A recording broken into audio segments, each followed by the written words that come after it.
It's going to talk to you about when you have an oh my God or a what the F moment that turns into a aha. That all turned out just perfect. I picked the phone up, super excited. I knew the call. I knew what the answer was going to be. You guys got it. You guys ready? You guys are going to be the next stars. We're going to do this. We're going to do that. But it wasn't that tone. It was a somber tone on the other line. I had been so fixated on one goal. And then that door slammed shut with one phone call. No more show. You're not going to series. My life shattered, but you know what that did is that opened another door. What's up, everyone? I'm your host, Chris Naugle, and welcome back to the show. Today's solo episode is going to talk to you a little bit about life. It's going to talk to you about when you have an oh my God or a what the F moment that turns into a aha. That all turned out just perfect. You see, everything in life happens for a reason. We just sometimes need to really focus on that one thing. And I'm going to tell you my story. But before I do that, I want to talk about all of you. I want to talk about your journey to becoming a rebel banker. And on that journey, you're going to get knowledge. You're going to be seeking the information, the education, the knowledge that you need. But don't get so focused on seeking knowledge. Get focused on applying knowledge. Get focused on taking action, because that's what's going to make the needle move for you. That's going to get you where you're going, not just sitting there thinking about it, trying to figure out how everything's going to happen perfectly. This episode should be a true test to that. So I want all of you to take action, and I want you to start right now. I want to give you a copy of all of my books, and I want to give them to you for free. You can get the ebooks for free, or you can get the physical hard copies of any of my books, Private Money Guide, Mapping Out the Millionaire Mystery, or my newest booklet teaching you how to get all the money back for all the cars you're ever going to buy, drive, and own. To get those, all you do is you go to chrisnaugle.com, scroll down to books, and click the button. If you want them shipped to your house, you pay the shipping and handling, but the book is free. That is taking action to get something done. Let's dive in. Back in 2006, I entered real estate. I was a financial advisor doing very well. I had disposable income, and I figured all my wealthiest clients were investing in real estate, so I wanted to do that. So me and my best friend, Mike, joined forces. I was going to put the money up to buy this dilapidated old house in the country out in the town called Gasport, New York. And we were going to renovate it. Mike was going to do the work with me. He was going to do sweat equity. I was going to put the money in. We were going to split the profits. That was my first flip in 2006. It was supposed to be a $40,000 profit, which actually ended up being about an $8,000 profit almost a year later. But I was hooked. I kept doing real estate all the way up to the point of in 2014, after the Great Recession, after I kept buying real estate from 2009 to 2014 and then lost it all because the bank pulled the plug on my financing. Myself, and at the time, my fiance, Larissa, decided we were going to start flipping houses. We had saw on TV a show all about flipping. And I had gone to a seminar where that TV show star was putting on a seminar in my backyard. So I went reserved, didn't really think much about doing anything else. I was just going to get a little bit of knowledge. Still a financial advisor, but I had just gone through one of the hardest crashes of my life when I lost all those apartment buildings and had to sell them all. So here I am sitting in this seminar listening. I got so excited when I saw two gentlemen speak, Mike and Greg, that I ran to the back, paid the $2,000 to go to the 3-day seminar. And that was it. The hardest part was when I had to come home and tell my fiance, Larissa, after this hard time financially, that I had just spent $2,000 on the credit card, and she had to go to a 3-day event in Rochester, New York, and she had to take a couple of days off of work. That didn't go over so well, but she did go. And that moment, we became house flippers. There's a couple of things missing in that story, but we took the plunge and we started buying real estate, learning the hard knocks, going through failing, learning, all the way up to the point where in 2014, we had been flipping, we'd been wholesaling, we had a couple rentals. So we went out to this seminar and we're sitting in the front row, and up the aisle walks Tarek and Christina. And they get on the stage, and I remember hearing them talk, but I looked at my wife because my mind wouldn't shut off. I said, you know what? And if we're ever going to get on that stage, Larissa, we have to have our own show. And there the idea became reality. That's taking action, folks. You see, that idea that I needed a show like Tarek and Christina had, Flip or Flop. We needed a show for us to get on that stage. And I could think of nothing else other than me getting on that stage and telling the story. My story, not their story. So off we went. We hired a film crew, the guys that used to film all my skateboard and snowboard videos when I had my shops, Batman board shops. We brought them on and we filmed sizzle reels on one of the flips we were doing over on Hopkins Road. We grinded through that thing and we came up with some really funny sizzle reels. We sent them out to all the networks and they all said no. Said, you don't fit in the little square box. So we regrouped. We found somebody that knew a thing or two about this world. And they said, yes, you need to find out what the networks are looking for and you need to fill the box. And that's what we did. We found a producer that knew what the network wanted. We modified our idea to their idea and we solved the problem for HGTV. And that problem was we fit the box. Husband, wife, crazy contractor friend, ex-pro snowboarder, fit the box and we were flipping houses. And then all of a sudden we went on and we got the show. We got the pilot, which was a big step. And then all of a sudden our pilot went out and we were the #1 show out of Greenlight and our show was airing. Now I want to prelude a couple things during this period. You see, this whole thing is happening. I'm a financial advisor. At that time, I had just finished my pro snowboarding career, but everything in our life was geared toward one fundamental goal: get the TV show. And then everything else in your life will be easy. You'll make money. You'll get endorsements. You guys will be stars. You'll be bigger than Tarek and Christina. This is all I thought about day and night. This is all my wife thought about day and night. Because in the process, we had gotten married somewhere in there. So when you're focused on one singular thing, nothing else really matters except for the goal and accomplishing the goal. Well, we had been accomplishing that goal. Step by step, inch by inch, mile by mile. We moved up to the point where our show was now going to air. #2 out of Greenlight, which means we were the #2 runner-up to have the new show. So here we go. Everything. I remember at this moment, I had my financial advisory career. I had to go to my compliance officer and I had to get another OBA, an outside business activity. And I remember I called them up thinking, okay, well, this should be easy. Hey, we got this thing we've been doing. We're going to be having a TV show on HGTV. Can I get an OBA for that?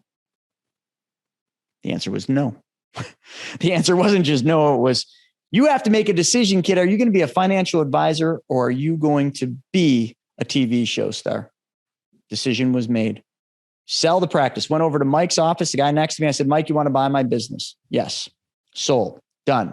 All boats were now burned. There was one singular goal. We either succeed and get this show and become the next TV show stars, or we're stuck because we just burned the boats. I'll never forget it. One evening, driving, I had a black GMC pickup truck that we used for all the house flipping. And I looked down and my phone's ringing. And on the caller ID was the production house. See, this is the call I'd been waiting for. This is that one singular call I'd been waiting for the entire month. This was the one. They were calling to tell us that our show was going on to series. Risky Builders, the name of our show, was going to be the next hottest thing that HGTV had ever seen. I picked the phone up, super excited. I knew the call. I knew what the answer was going to be. You guys got it. You guys ready? You guys are going to be the next stars. We're going to do this. We're going to do that. But it wasn't that tone. It was a somber tone on the other line. I started getting nervous. He proceeds to tell me that HGTV was bought by Discovery. And when Discovery bought it, it displaced all the people that knew Risky Builders and were rooting us on and taking us through Greenlight. They were now being put over to the home shopping division or the whatever they do, the home gardening division. They were all displaced. And then the breaking news, the nail in the coffin came. They're not going to move forward with your show. You're not going on to be the next TV show stars. That was it. That was the call. I'd burned the boats. Me and Larissa had all of our hopes on this. We'd been waiting for this call, but we already knew the results of the call. We had envisioned getting that call where it was, you guys are going to be raging success. And now all of a sudden, everything just went up in flames. All I could think about is, do I just smash my foot down in the accelerator and hard jerk the wheel to the right and run into that tree? Because how am I going to go home and tell my wife that our dreams just ended with one phone call? I remember walking in the door, and I remember looking at her in tears, and I broke the news to her. She handled it quite well. I was the one that was an emotional mess. I didn't know what the future held. I didn't have a backup plan at this point. This was it. This was everything we wanted. And that was the only thing I could think of. And now that was gone.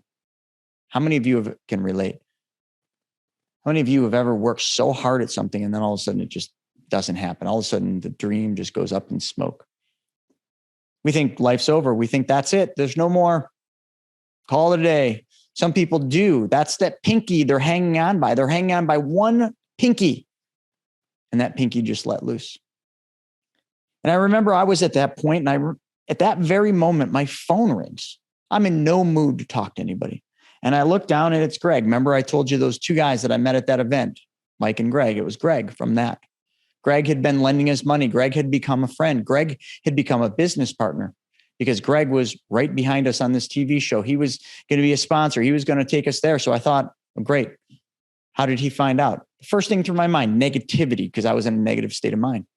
And I answer the phone and it's Greg, and he's so cheerful. He's so happy. He's like, Chris, I can't wait. We're going to be doing huge things together. I'm so excited to be working together with you, all this stuff. And only thing in my mind, the only thing I could think of to say is, who told you? He's trying to cheer me up. That's all he's trying to do. Somebody told him. Somebody tipped him off. He's just trying to cheer me up. And I said, who told you? He said, told me what? No, I know you're just trying to make me feel better. Really, who told you? I don't know what you mean. I'm just happy we're working together. I'm excited about this new venture. I'm excited about our partnership. I'm excited about all the things we're going to do together. And I said, wait a second, you don't know. He says, no, what? And I said, you don't know that HGTV decided not to move forward with our show. See, at this point, I thought, because we didn't get the show, now we're losers. Nobody's going to want to hang out with us. Nobody's going to want to partner with us. Nobody's going to want to do anything with us, because you know what? We didn't make it. That wasn't the case. You see, the moral of this story is, through this whole thing, I had been so fixated on one goal. And then that door slammed shut with one phone call. No more show. You're not going to series. My life shattered. But you know what that did is that opened another door. Greg was that other door. What you also don't know is, during this period of time, Mike, the other one from earlier at that event, had been lending me money. And I had met him out in Salt Lake City at a cheesecake factory. And he had told me about this private banking system he was doing and the stuff he was doing. And he referred me to Brent Kessler, who today is my mentor, one of my dearest friends, and, just somebody that I look up to. And Brent introduced me to the infinite banking concept and the money multiplier method. Clearly, if any of you know what I do today, that is what I speak on. It's what I teach. It's what I do. It's my life. That door was opened because of all of this.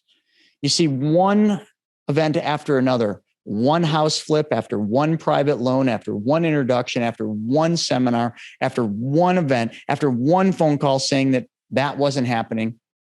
Every one of those inch stones or milestones, whichever you want to call them, was a door opening. And when one door closed, the show, it opened up the door to everything else. It opened up the door to do everything that I do today. You see, there's a lot of pieces of this story I'm leaving out, but it doesn't matter, because what matters is you need to understand that everything that happens to you in your life is for some defined reason. I can't ever explain it. We can think of a lot of things that happen in people's lives. You're like, there's no way that was destined to happen. We don't know that. All I can tell you is from personal experience. That moment, I felt like the world crashed down on me, but that moment was the moment that the door shut to the thing I wasn't supposed to be doing, the thing that only got me that far, the lessons I'd learned, the things that had happened during that entire run up to get the show wasn't my destiny, wasn't where I'm supposed to be. That door opened and I walked through it. Your life is no different. When one door closes, another one opens for you. You just have to understand it's all by design. Don't fight it. Go with it. The more you fight things, the more you push yourself into things. And I'm not saying I just walked easily through that door. Gosh, the whole thing with me meeting Brent came from, desperation of my wife. Brent had come out to our RIA and he was speaking and doing the money multiplier presentation. We always took him out to dinner after. He took us out to dinner for that matter. And I remember he was exhausted that night. My wife saw this. And my wife kicked me under the table because she had mentioned to me earlier, Chris, you should be helping Brent. You should help him build this. You could do that. You could be the other speaker that goes around and tells the money multiplier message. And I'm like, no, I'm doing this. I'm doing that. I'm building this company. I'm doing this. Always an excuse, always an ego to overcome. And I remember she kicks me under the table and I just look at her and she finally says to Brent, Chris and I were talking. He wants to help you. He wants to go on the road and speak and do the money multiplier talk and teach people and help thousands of people solve their money problems and on and on and on. And I looked at her crazy. I'm like, I didn't agree to this. And Brent said, absolutely. I definitely could use help. I know you could do this. Let's get together. When would you like to come down and talk about this? So we set the appointment for me to fly to Florida and meet with him and his wife and kind of talk about this. And I remember all the way, even up to that day when I was flying out, I remember thinking, well, I'm going to go out there. I'm going to talk to Brent about this thing that I want to do. And I can do that along with helping him out. But it was ego because it was still me, my thing. Yeah, maybe I'll help you with yours. Me, my. It led to a big fight with me and my wife. And finally, I put my guard down. I went out there and I literally just said, how do I serve you? How do I help you? I didn't go out there saying, how do I help you? But I need this. I just went out and said, how do I help you? And we created everything that we still do today. Folks, when one door closes, another one opens. When you have a WTF moment, just understand the next phase is oh my God, that was supposed to happen. I hope you guys enjoyed this episode. I hope you learned something from it. I hope you take some of this knowledge and you apply it in your life. And I hope it really helps change everything that you're doing. Because I know life can be tough. I know doors close every day. I know bad things happen every day. I know we go through trials and tribulations through life, but understand that each one of those trials and tribulations is prepping you and preparing you for what's next. Don't ever forget that. Go out there. Take action and make the life what you want it to be.